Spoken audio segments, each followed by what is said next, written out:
Hello from Gardening at Douentza here in Ireland. Here's a video, a kitchen tour again, and this time it's to see the houseplants and orchids that are in bloom or coming into bloom this spring. I want to start off by giving a shout out to all my Filipino viewers. Thanks very much for watching, and in particular a shout out to the kids of the Keiki Club. The League of Orchid Conservationists in the Philippines has a programme for teaching younger people about orchids, and that's called the Keiki Club. So a great big hello to Al and all the other 16-year-olds that are so avid about learning about orchids. You're a great group. So here we go with the kitchen tour on this frosty old morning here in Ireland. First stop is over here to the falls, and I think I presented them to you already, but since then I've actually gotten my hands on a mini mark. Last September, when I got my big orchid haul from Schwerter, a friend of mine came in on the deal and she got her hands on a mini mark, and I had to mind it for her for about a month. And while I was minding this beautiful little phal in full flower, I fell completely in love with it. I just want to say that this isn't actually my friend's mini mark. This is one that another friend gave me as a result. And yeah, no, I wouldn't be that bad. I wouldn't hold on to it and not give it back to her. But you can see here how small the mini mark phal is compared to the ordinary ones. That's it, down there. Next up we have Cattleya bobbets and Cattleya purpurata, which are now in full flower. I've featured them before, so I'm not going to beat over old ground. Moving on to the shelf beside Cattleya purpurata, we can see my very naughty Ludicea, who still doesn't want to flower. Enough said, I may get rid of it.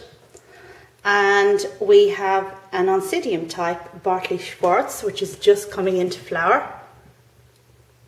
One of them's upside down, but oh well, I'll know better next time. I have two spikes. Now, I got this plant last spring in a plant swap, so it's quite new to me. Below that we have a Nepenthes, also previously featured, and a Christmas cactus, which is coming into flower again.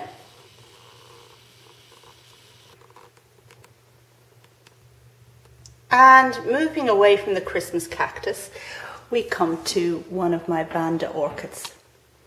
Now, as you can see, I'm trying a different tack with these plants, and I've decided to put them into glasses. And the idea is that once they start into active growth again, I'm going to pot them up, because they are taking a lot of my time, and well, yeah, that may be the way to go. The big Carulla Vanda can't be potted because it's far too big. But moving along to the delightful little stand that my son got me for Christmas. Look at that. I mean, it's for putting umbrellas or something in, but I'm using it to hold plants. Surprise, surprise. And yeah, it's super. At the bottom, I have one of my Vandas that's going to be potted up when it starts into active growth. A sedum beside it. Epidendrum, no, not epidendrum, epiphyllum beside that.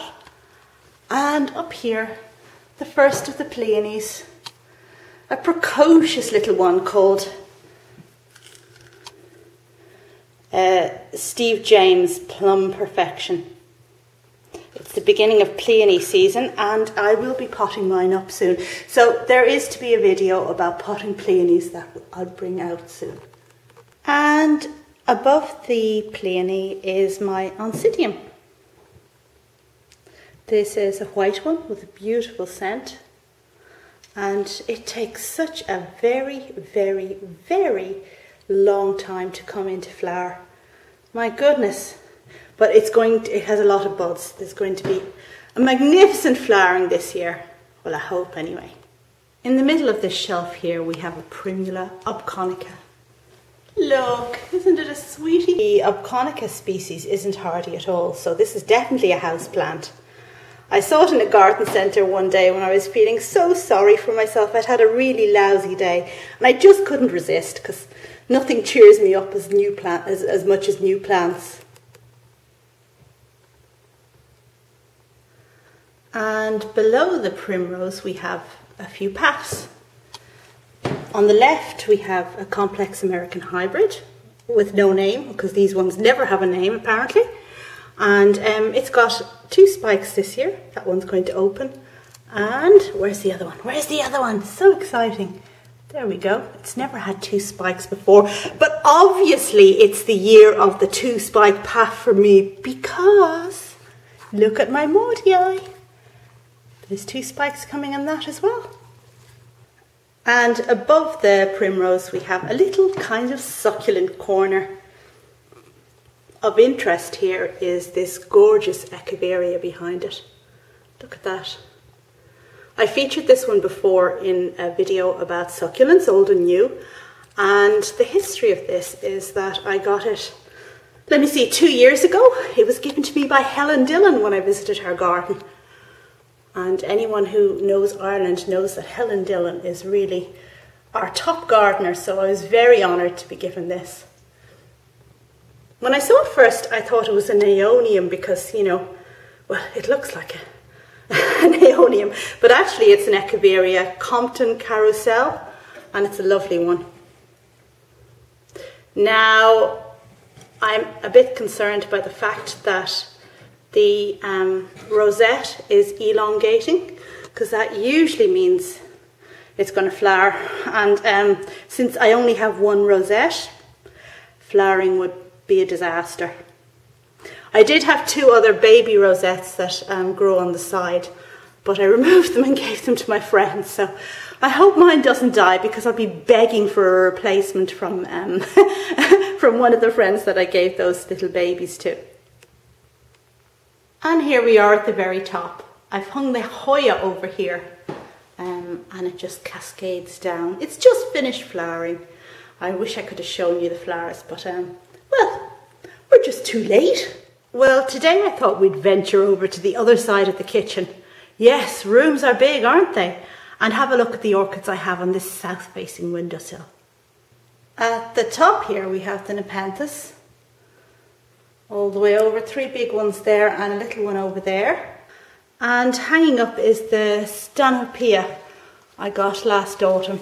Now, it's not doing very much. It's, well, I mean, it's not growing any new growths. It's kind of dormant, which is strange. Potted in sphagnum, which needs a water. But there you go. Below it is the Dendrobium Piardii that I got in Boa Vista in a video you've just recently seen. And behind it is the cutest little cutie of all. This is a Laelia aurea, and I got it from Schwerter last autumn. Now, I was very surprised when it arrived because it's actually on a mount, and I've never dealt with an orchid on a mount before. But, well, I've been watering it with tepid water every couple of days, maybe twice a week, and it's grown so many roots. They're coming out the back there. And recently I noticed this new growth. Look at it. So it's obviously doing well. Oncidium styrbic red is doing absolutely beautifully. It's got 9 flowers. Beside it is this Cattleya persivaliana. It's a cross between, well, between 2 persivalianas. And it came with a sheath, which hasn't been populated yet. It was supposed to be a year off flowering, so, well, yeah, so I guess it really was. Although it was supposed to be the year off flowering, when I got the sheath, I got so excited. I don't know, maybe persivaliana sheaths wither before they produce the spike. If you know, do let me know. And beside it, Dendrobium Comet King. A nobile type that just goes on and on flowering, so easy to look after, and I just love this one. Such an absolute joy. Here we have the Laturia, or New Guinea type Dendrobium, Lutin Blanc. Now I'm still waiting for, there's the second spike over there, for the 3rd spike to open before I make a video about it, but oh, it's a cutie. Beside it is Rhyncholelia digbyana, which I bought last autumn, and it's sending up a new growth which is just opening, but it's not open enough to see if there's any kind of spike in it, which is very annoying. And beside it we have the one of my Vandas. Now this is one that has never flowered for me, so I've decided to move it to a south-facing window, which I probably should have been doing all along, but you know, I did get away with 2 of them flowering on the west window. So anyway, this one is a bit more tricky. It's a Robert's Delight. So I'm hoping by putting it in this glass and eventually potting it on and keeping it on a south window, it should flower for me. I do hope, because I'm getting a bit fed up with the Vandas now, to tell the truth. And finally we have Brassivola David Sander, which is a small plant. And when I got it from Schwerter last autumn, some of the roots were dead. So I was a bit fearful that it wouldn't do well for me. But it is growing well, because I notice, well, besides the fact that it's fixed very firmly in the pot, also, see the root coming out the bottom there? So I think it's done well. Schwerter were very decent now. 2 of the plants I got had bad roots, or portions of their roots were bad, and they gave me the choice of a refund if I thought I couldn't manage them, or a partial refund if I thought that I could bring them round. So I thought that was very decent. So there we go, that was the tour around my kitchen. I hope you enjoyed being here with me, and next time you come you must have a cup of tea. I insist. Thanks very much for watching. Bye now.